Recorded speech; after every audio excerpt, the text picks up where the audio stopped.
యేసు నీ కృప చాలయ్యా, యేసు నీ కృప చాలయ్యా, యేసు నీ కృప చాలయ్యా, యేసు నీ కృప చాలయ్యా.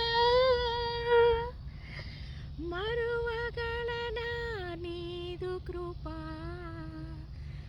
కొలువగలనా నీదు కృప, తరుముచున్న మరణము నుండి కరము చాచి రక్షించునది, తరుముచున్న మరణము నుండి కరము చాచి రక్షించునది.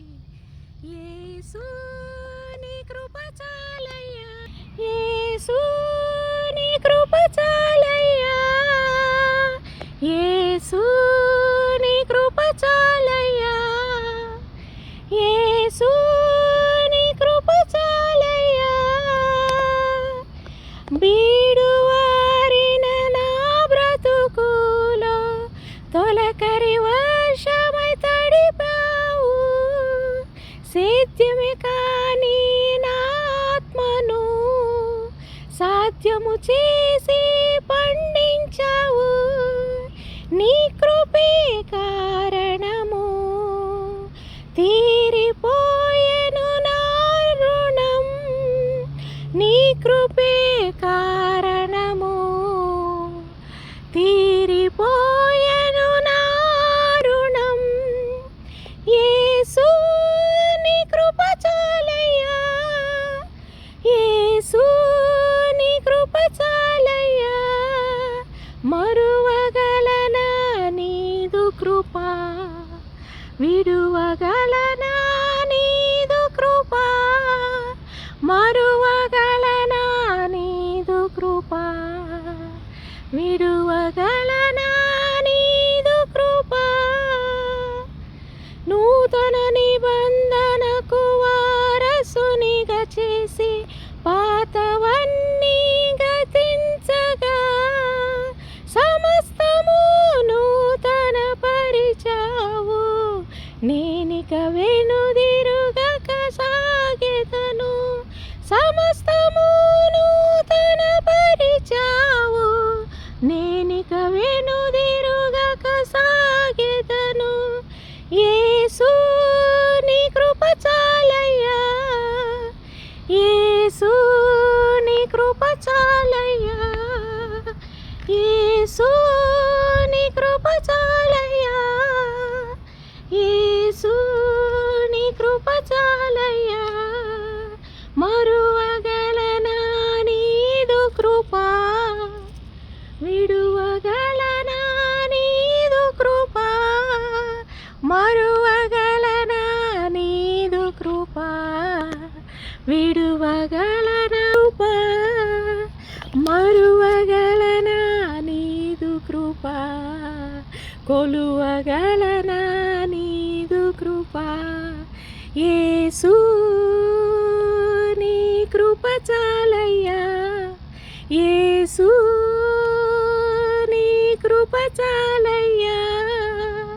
హల్లెలూయా, హల్లెలూయా, హల్లెలూయా. మరి దేవుని నామానికి వందనాలండి. మనందరికీ తండ్రియు మన రక్షకుడును మన ప్రియ ప్రభువు శ్రీ యేసుక్రీస్తు శుభనామమున మీ అందరికి కూడా మరి ఉదయకాలము ప్రత్యేకమైన మరి ఆదివారం అండి, మరి వందనాలు తెలియజేసుకొంచు ప్రేమతోటి మరి ఇంత చక్కటి పాటను మరి అట్లాగనే మరి ప్రజెంట్ చేసిన మరి ఆకుమర్తి మరి డానియల్ బ్రదర్ గారికి మరి ఆ పాటను మరి నేను అలాగనే మరి పాడలేకపోయాను, కానీ మరి ప్రభు కృప అందులో దాగి ఉన్న ఆ కృపను మరి మరువగలనా అన్న మీరు మరి పాడిన ఆ పాటలో అది మరి ఎంతగానో హత్తుకుందండి హృదయానికి. దేవుని నామాన మీకు మరి అలాగనే ఎన్నో పాటలతోటి మరి దేవుని కృపను మనం మరువగలమా అని చెప్పి మరి దేవుణ్ణి ప్రచురిస్తున్నా, పాడుతున్నా, మరి వాయిద్యాలను వాయిస్తున్నా, మరి లిరిక్స్ లిరిక్స్ రచిస్తున్నా, మరి అట్లాగనే మరి వాటిని అప్లోడ్ చేస్తూ, మరి అట్లాగనే యూట్యూబ్లో కానీ మరి ప్రజలందరికీ కూడా ఇదే దేవుని కృప, ఈయనను మరువలేము అని తెలిసిన వారము, తెలియని వారికి ఇదిగో దేవుని కృప ఇదియే అని చెప్పి మరి నూతన ఆకాశము, నూతనమైన మరి ఆయన వాగ్దానములను మరి మనము ప్రచురిస్తున్నామండి. మనం అందరం కూడా ప్రచురించే యాచకులం అయి ఉన్నాం. కాబట్టి దేవుడు మరి మనందరిని ప్రత్యేకించుకున్నందుకు మరి మన వలన కాదు కానీ దేవుని వలన మరి మనమందరం కూడా మహిమ పడుతున్నామండి. మరి ఆ మహిమలోనికి మరి మనతో పాటు మరి ఇంకా కూడా అన్యులు అంటే తెలియని వారిని కూడా రావటం కోసం, అంటే ఆ మహిమలోనికి ఇదిగో నా కృపనే రక్షించింది. అట్లాగనే మరి చూడండి, ఆ పాట రాసినందుకు మరి ఆ దేవుడి యొక్క ఆత్మ ప్రేరేపణను బట్టి దేవుణ్ణి స్తుతిస్తూ బీడువారిన బ్రతుకులు, అట్లాగనే మరి అందులో మరి తొలకరి వర్షముగా దేవుని కృప మనల్ని తడుపుతుందండి. అట్లాగనే మరి సేద్యము కాని మన ఆత్మలను ఈ లోకం అనే మరి ఎండిపోయిన బీడు వంటి మరి హృదయములు కలిగిన మనము, జీవితములను కలిగిన మనల్ని మరి ఆయన తొలకరి వర్షమై తడిపి మరి ఆయన ఆత్మతోటి మనల్ని సేద్యము చేసి మనల్ని పండించే మరి ఫలములుగా మరి వృక్షములుగా మరి దేవుడు ఆ ఫలించే ఆ ఫలములు మన యందు చూచిన వారు ఒకప్పుడు ఈ బీడు, ఒకప్పుడు ఇలాంటి జీవితమా, ఇలాంటి మోడుబారిన జీవితమా, ఇలాంటిదా, సేద్యము కానిదా అని అనుకున్న వారు చూచి దేవుణ్ణి మహిమపరచాలని దేవుడు మరి కొంతమందిని ప్రత్యేకించి పిలుచుకుంటారు.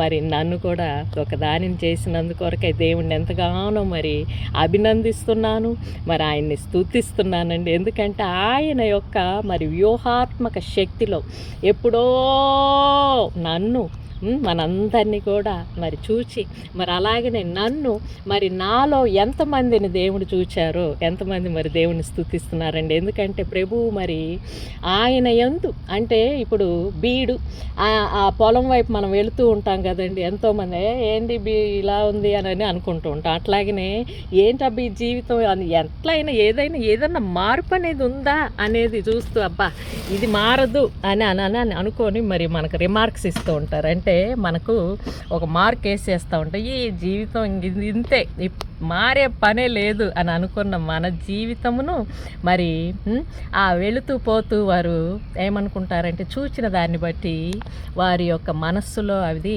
మరి స్థిరపరచబడిపోతూ ఉంటుంది. ఎందుకంటే ప్రతిసారి పోతున్నాం అబ్బాయి ఏంది ఇదే భూమి, ఇదే దాంట్లో ఏది పండదు, ఏమి రాదు, ఏంటి అనేది.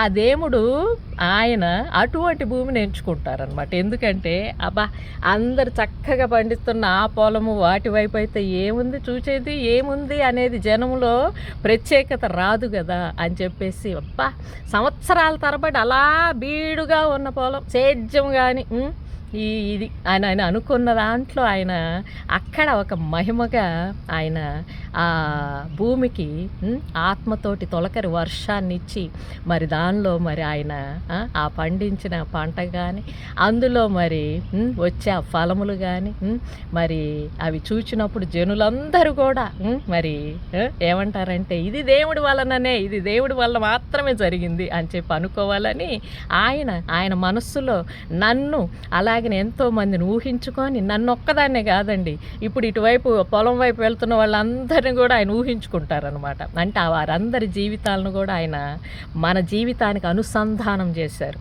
అట్లాగనే మరి చూచిన వారందరూ కూడా మరి మన యందు మన జీవితంలో కూడా ఆయన ఇమిడ్చారండి. కాబట్టి అటువంటి దేవుడి ప్రేమను పొందిన మరి నేను అంటే ఏమన్నా ఫలించిందా రజిత అని ఏమన్నా అంటున్నారా అంటే దానికి కూడా సమయం ఉండాలండి. ఎందుకంటే సమయం రావాలి. ఆ సమయం కోసం నేను మీరు ప్రతి ఒక్కరం కూడా ఎదురు చూస్తూ ఉన్నాము. దేవుడిచ్చిన వాక్యం ఎప్పుడు కూడా ఆయన యందు వచ్చిన వాక్యం అది నిష్ఫలంగా మరలా ఆయన దగ్గరకు ఫలించకుండా వెళ్ళదనమాట. కాబట్టి ఫలితమును ఎప్పుడు కూడా మరి మరవకూడదండి. అంటే ఏంటంటే ఆయన వాక్యమును మరవము. కాబట్టి అందులోనే మనము ఫలించుతాము. ఎందుకంటే విశ్వాసములో ఏదైనా కూడా ఫలించే శక్తి ఉందని దేవుడు మనకిచ్చిన వాగ్దానం అది క్రీస్తు ద్వారా క్రీస్తు నామమున నెరవేరే భాగ్యమును ఆ పరలోకపు తండ్రి ఇచ్చినందుకు ఆయన ఎంతగానో స్తుతిస్తున్నానండి. అలాగనే మరి మనము చూడండి, మరువగలమా అని మరి బ్రదర్ గారు రాసినట్లుగా అట్లాగనే ఇంకొక పాట కూడా ఉంది, మరువగలనా యేసయ్యా ఇటువంటి పాపిని క్షమించావా అని చెప్పేసి ఇంకొక పాట కూడా మరి చాలా చక్కగా ఉంటుందండి. మరువగలనా అని చెప్పి క్రీస్తు ప్రేమను చాటుతూ మరి ఎంతోమంది ఆయన ప్రేమను మరువలేక, ఎందుకంటే అది లోకములో అగాపే ప్రేమ అంటే ఏంటంటే ఎవరు కూడా కోరుకొనని, అంటే కొన్ని జీవితాలను ఎవరు కూడా హెచ్చించలేనివి, కొన్ని జీవితాలను ఎవరు కూడా ఫలింప చెయ్యలేనివి, ఈ లోకముతో కానివి ప్రభువు వల్ల మాత్రమే. కాబట్టి మరి ఆ ప్రేమను మనం మరువలేమండి. మరి సమయం కోసం ప్రతి ఒక్కరికి ఒక ఫలం పుష్పించాలన్నా, ఒక పుష్పం పుష్పించాలన్నా, ఒక ఫలము మరి చేతికి రావాలన్నా, అట్లాగనే ఒక పంట మరి సమృద్ధిగా కొయ్యాలన్నా దానికి ఒక సమయాన్ని నిర్దేశించింది మన పరలోకపు తండ్రి అండి. ఆయన సమయములు అవి ఎప్పుడు కూడా మరి అంటే లేటు ఉండదు, అవి పోనీ జాప్యం అంటారు, జాప్యము ఉండదు, అట్లాగనే త్వరపడిపోవు. ఎందుకంటే పంట వేసినప్పటి నుంచి మనం అనుకుంటుంటే ఎప్పుడు పండుది ఎప్పుడు పండుది ఎప్పుడు పండుది, ఎప్పుడు చూడాలి, ఎంత వస్తుంది, ఏమవుతుంది, నేను పెట్టిన పెట్టుబడి వస్తుందా రాదా, ఏంటా అబ్బా అని రైతులు పెట్టిన పంటకి ఎప్పుడు ఎదురు చూస్తూ ఉంటారు. కానీ దేవుడండి ఫలం ఇచ్చేవాడు. కాబట్టి మరి ఎవరి యందు మనము విత్తుతుంది సర్వశక్తిమంతుడైన క్రీస్తునందు. కాబట్టి అది ఎప్పుడు కూడా ఫలముని ఇచ్చేదే అవుతుంది. కాబట్టి దేవుని నామానికి వందనాలండి. అట్లాగనే మరి మరుగవును అని అంటే కొన్నిసార్లు మనం చూడండి, ఎవరన్నా చేసిన మేలులు ఉంటాయి, వాటిని మనం మర్చిపోతూ ఉంటాం. అట్లాగనే మరి ఎవరైనా మనము చేసినవి ఉంటాయి, వారు చేసినవి మనం మర్చిపోతూ ఉంటాం. అట్లాగనే మరి ఎవరైనా మన ఎడల సహృదయతతోటి ప్రేమ చూపించినవి కానీ ఏవైనా కానీ ఈ లోకంలో మనం మర్చిపోవచ్చు, కానీ దేవుడు మరవడండి. మనం పెట్టిన ప్రతిదీ కూడా ఆయన మరల కూడా దానికి ప్రాణమును జీవమును ఇవ్వగలిగిన వాడు అనమాట. మనం అనుకుంటూ అబ్బాయి నేను ఇది పెట్టింది ఏదో వృధా అయిపోయింది, అది మరణం కదా, అందులో ఎప్పుడో నేను పాపంలో కదా, అదేదో చేసినప్పుడు కదా అని అంటే దాన్ని కూడా ఆయన మరల కూడా పునరుత్థానం అంటే జీవంలోనికి తీసుకొని వచ్చి దానిలో కూడా ఆయన మరల కూడా జీవమును చూపించి, ఇదిగో ఆ మరణకారకమైన ఆ పాపం అని అనుకుంటున్నారే, అది ఇప్పుడు జీవంలోనికి మరలింపబడింది, అది పునరుత్థానంలోనికి మారబడింది అని చెప్పేసి దేవుడు చూపించగలిగిన శక్తి కలిగిన నామం అండి. మరి ఇదిగో మరి దేవుడు మరి చూస్తున్నారా, ఈ ఆకాశములు ఇవన్నీ కూడా మరి మనము కూడా ఈ కృప రోజు వీళ్ళు చెప్తున్నారులే అబ్బా ప్రతిరోజు ఇదిగో వాడు తాగుడు మానేశాడంటే, ఇదిగో ఏం వేసేతనం మానేసిందంటే, ఇంకేదో మానేసిందంట, అదిగో ఆయన ఇంకేదో చేశాడంట, అదిగో ఆ మాంత్రికుడు మానేశాడంటే, ఇవన్నీ మనం కాదుగా, ఇది ఎంత ఎందుకు మనకు, ఇదేంటబ్బా ఇంత అని చెప్పేసేసి వినేవాళ్ళు ఏమనుకుంటారంటే ఇట్లా విని అట్లా మర్చిపోతూ ఉంటారు. ఏమనంటే చెప్పిందే కదా.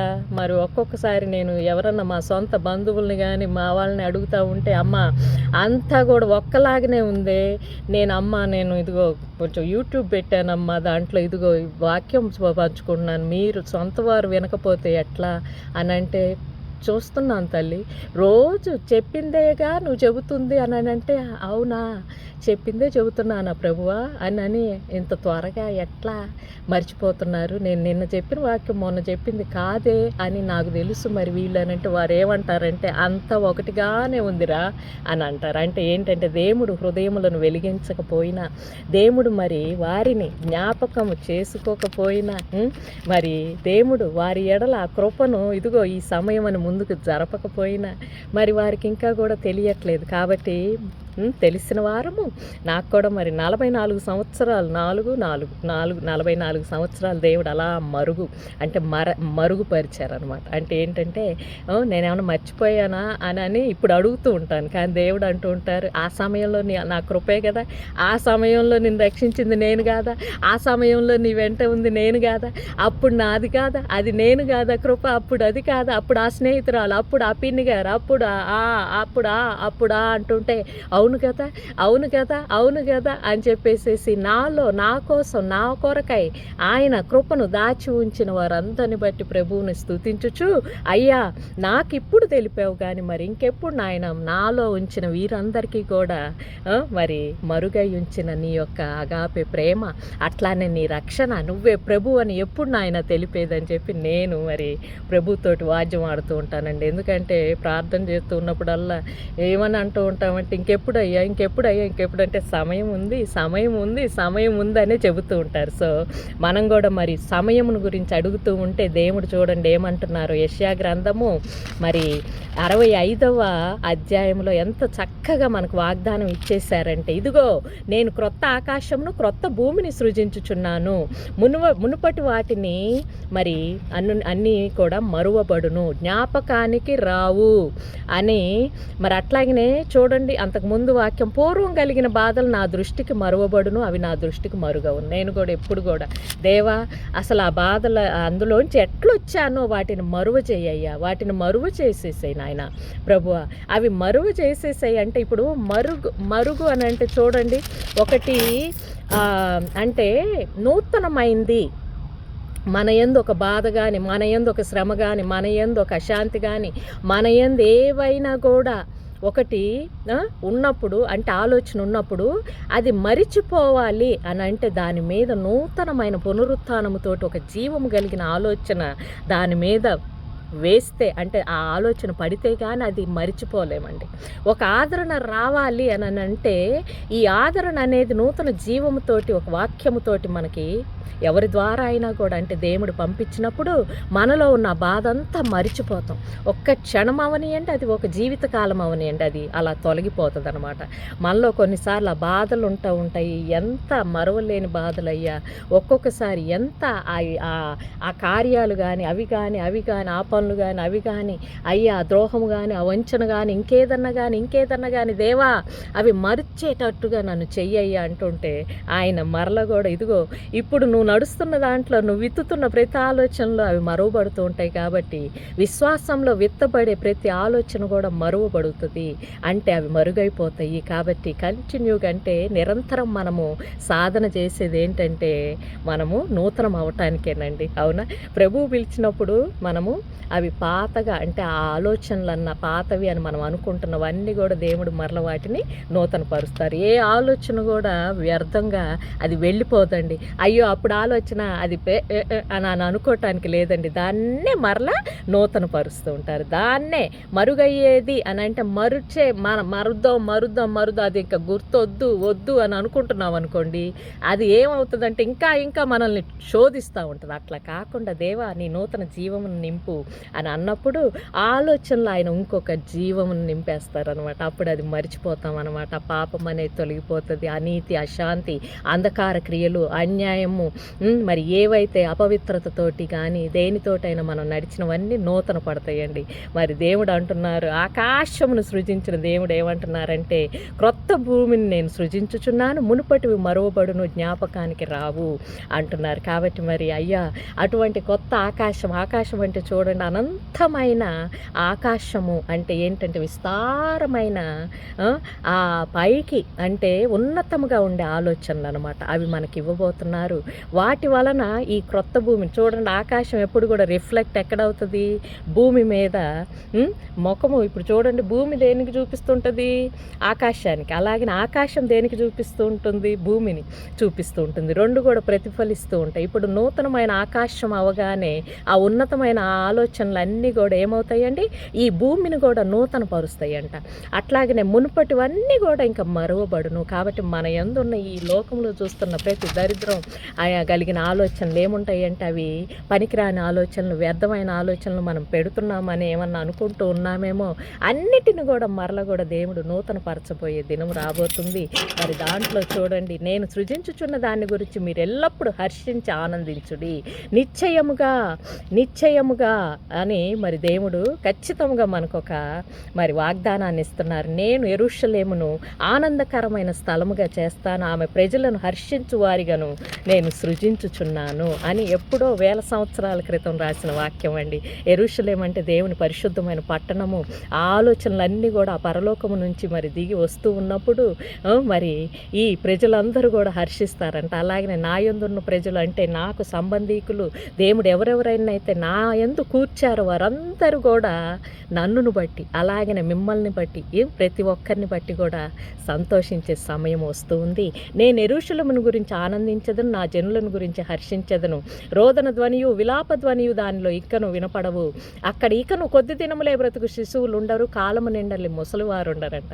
బాలురు 100 సంవత్సరముల వయసు గలవారై చనిపోదురు, పాపాత్ముడై శాపగ్రస్తుడగు వాడును సహితము 100 సంవత్సరములు బ్రతుకునంట. ఇవన్నీ కూడా నూతన ఆకాశం ఆయన చేసినప్పుడు మనము ఈ నూతనమైన ఈ భూమిలో మనకు దొరికే అపురూపమైన మరి అవి ఆ ధన్యతలండి. దేవుడు మనమంట ఇండ్లు కట్టుకొని వాటిలో కాపురం ఉంటామంట, ద్రాక్ష తోటలు నాటించుకొని వాటి ఫలములను అనుభవిస్తామంట.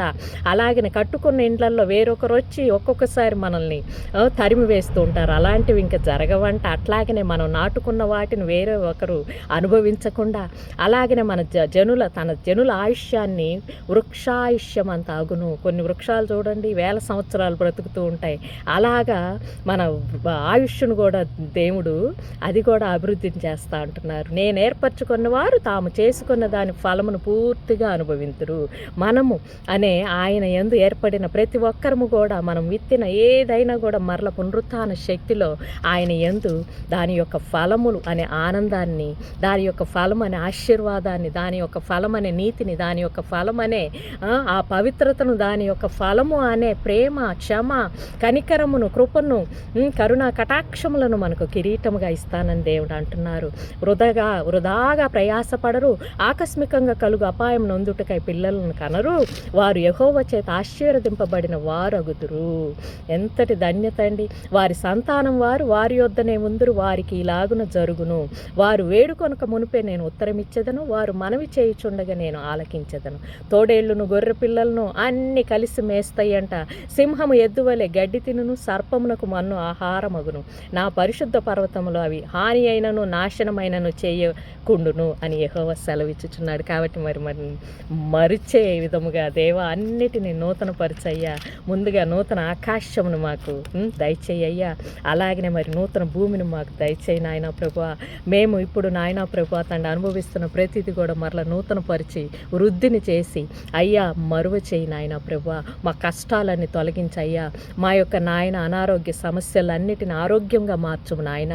మా యొక్క నాయన ప్రభువా తండ్రి అయ్యా లేమినంతా కూడా ఐశ్వర్యంగా మార్చుము నాయన.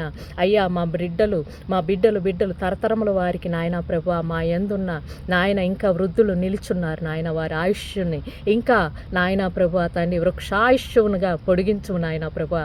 వారు నాయన తరతరములను నాయన చూచేవారిగా వారిని కూడా దీర్ఘాయుష్యులుగా దీవించు నాయన ప్రభువా. అయ్యా మా బిడ్డలను మాకు ఉంచయ్యా. మా ఇళ్లను మేము చేసుకున్న మా కష్టాన్ని మాకు ఫలాన్ని దయచేయ్యా. దేవా తండ్రి నీ కృపను మరువము నాయన. నీ కృప వలన మాత్రమే ఎంచుకోబడిన నీ బిడ్డలు చేస్తున్న ప్రతి ప్రయత్నాన్ని దీవించు నాయన ప్రభువా. అయ్యా వారి జీవితాల్లో వారి బీడు వంటి వారి నాయన ప్రభువా ఎండిపోయిన అయ్యా తండ్రి జీవితాలను నాయన ప్రభువా ఫలవంతము చేయి నాయన ప్రభువా. అయ్యా తండ్రి జనులు కూడా నాయన ప్రభువా వారు చూచిన నాయన వారు పొందిన నాయన ప్రభువా అయ్యా నీ బిడ్డల ఎడల శ్రమలు కానీ, నీ బిడ్డల ఎడల కీడు కానీ, నీ బిడ్డలతోటి అయ్యా తండ్రి చూచిన ప్రతి విషయాన్ని కూడా మరుగుపరుచుము నాయన. మరుగుపరిచి నూతన పరచుము నాయన. నూతన ఆత్మలుగా మమ్మల్ని అందరినీ దీవించి ఆశీర్వదించమని నీ పునరుత్థాన శక్తితోటి నిత్య నూతనమైన జీవముతోటి ఆకాశము భూమి హర్షించునుగాక. ప్రభువు నామమైన క్రీస్తు నామమున హల్లెలూయా, హల్లెలూయా, హల్లెలూయా. ఆమేన్, ఆమేన్, ఆమేన్. ప్రభు నామానికే మరి మహిమ కలుగును గాక. దేవుని నామానికే మరి వందనాలు చెల్లించుకుంటూ మరువలేము. నీవు కృపా నీవు కృపా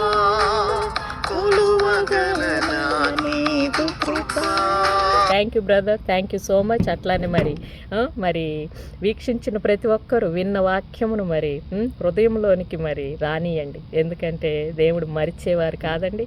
నన్ను మిమ్ములను ప్రతి ఒక్కరిని ఆయన యందు కృపయందు భద్రంగా దాచిన దేవుని పరలోకపు తండ్రిని స్తుతిస్తూ క్రీస్తు నామాన మీ అందరికి కూడా ప్రత్యేక వందనాలు తెలియజేసుకొంచు మరలా ఇచ్చే కృపాభాగ్యమైన వాక్యమును పంచుకునే సమయమును కోరుకొనుచు మీ అందరి వద్ద సెలవు తీసుకొంచు ప్రేమతో మీ రచిత.